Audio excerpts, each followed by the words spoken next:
বুড়িগঙ্গার বুকে গরিব মানুষের নিরাপদ আশ্রয়।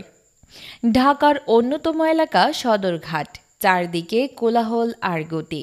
আর এই কোলাহলের মাঝেই বুড়িগঙ্গার পাড়ে এক ভিন্ন চিত্র, ভাসমান থাকার হোটেল। মাত্র 40 টাকা খরচে রাত কাটানোর সুযোগ।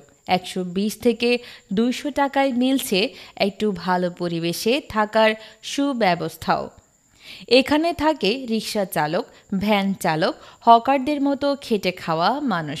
কম খরচে নিরাপদ ও ঝামেলামুক্ত রাত কাটাতে তাদের কাছে এ যেন এক নির্ভরতার ঠিকানা। একজন হকার বলেন, আমরা কম খরচে এখানে ভালোভাবে থাকতে পারি, নিরাপত্তাও ভালো, কোনো ঝামেলা নেই। দ্রব্যমূল্যের ঊর্ধ্বগতির সময়ে এমন মানবিক উদ্যোগ হয়ে উঠেছে অনন্য এক দৃষ্টান্ত।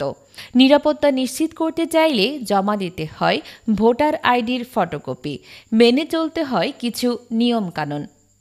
হোটেল মালিক বলেন, রাজনৈতিক পরিবেশ পাল্টানোর পরে আগের মতো লোকজন আসে না, তবে আমরা নিয়ম মেনেই পরিচালনা করি।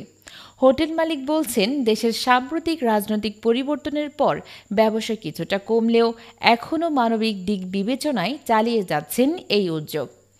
নগর জীবনের প্রান্তিক মানুষের জন্য এই ভাসমান হোটেল এখন শুধু থাকার জায়গা নয়, এক টুকরো আশ্রয়, এক টুকরো স্বস্তি।